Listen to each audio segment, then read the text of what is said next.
éternel est pour moi.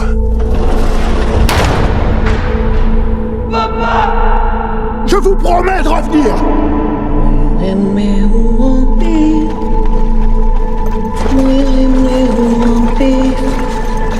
Tu foules ce sol. Parce que je l'ai décidé. C'est moi ton dieu, maintenant.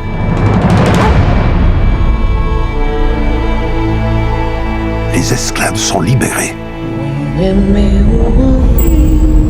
Nous devons aller à Bâton Rouge, à travers le marais.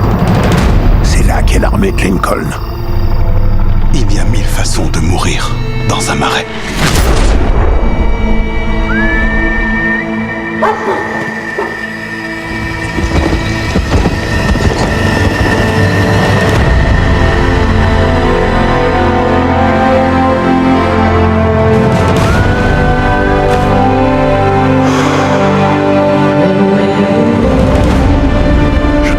Ma famille.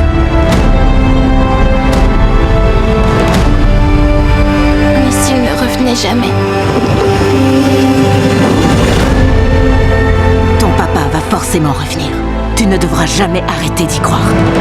Le pire, c'est de voir qu'il lâche jamais le morceau, en fait.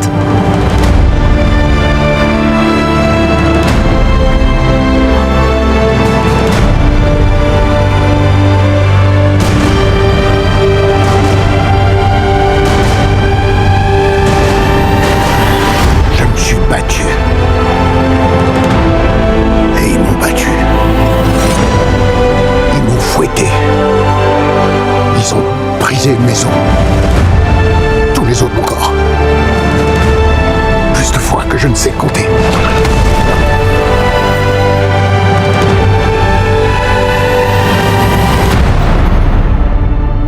Mais jamais on m'a brisé, moi.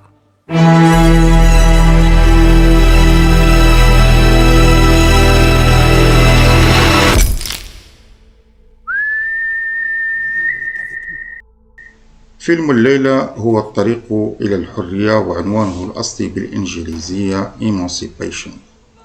خرج الفيلم إلى الصالات السينمائية سنة 2022. فيلم تاريخي مليء بالإثارة، يصور أمريكا خلال حربها الأهلية بين الشمال الذي يدعو إلى إلغاء نظام العبودية والجنوب الذي يتمسك بهذا النظام خدمة لمصالحه الاقتصادية التي تعتمد على ضيعات القطن والذرة. أحداث الفيلم تعود بنا إلى زمن 1860. الفيلم من بطولة ويل سميث الذي لعب دور العبد المطارد، حيث أجمع أغلب النقاد على إتقانه للدور وبلغنا المشاعر الإنسانية التي تعاني من أهوال التعذيب والشقاء والغبن، وكذلك إصراره على الإيمان بقضية الحرية. شاركه البطولة بين فوستر الناظر والحارس والرجل الأبيض الذي لا يتوانى في استنزاف جهد المستعبدين بصوت الجلد والتقتيل، والذي ينظر إلى العبيد بأنهم أقل مرتبة من الحيوانات.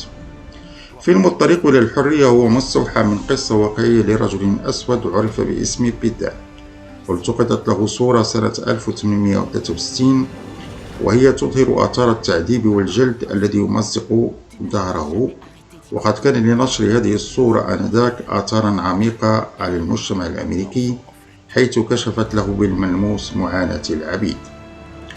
القصة تحكي بإيجاز أن بيتر ينزع من المزرعة التي كان يعمل بها، كما ينزع عنوة من عائلته، ويتم نقله بالقوة إلى معسكرات الجنوبية للقوات الكونفدرالية قصد بناء خط للسكك الحديدية. هناك سوف يتعرض كباقي السود إلى أبشع أنواع الاستغلال والتعذيب والتقتيل، وفي أحد الأيام ينجح بيتر رفقة بعض العبيد من الهروب، وتبدأ المطاردة الطويلة في مستنقعات لويزيانا المليئة بالتماسيح. المطاردون له رفقة كلابهم ستقتفي أثره لأيام طويلة في جو مليء بالرعب والجوع والهذيان، وينجح بيتر أخيرا من الوصول إلى إحدى معسكرات الشمال ليتم تجنيده لمحاربة القوات الجنوبية. يقول ويل سميث بطل هذا الفيلم: هذا الفيلم هو عن الإيمان والروح السامية القادرة على التغلب على جميع المحن والفظائع من خلال قوة الإيمان بالله. هي قصة تاريخية لرجل آمن بأنه سيعود إلى عائلته التي رحل عنها عنوة. هذا رجل كان فوق الإيمان، كان لديه معرفة بالله. إنها قصة حول القوة والطاقة والصمود التي نشأت من خلال المعاناة.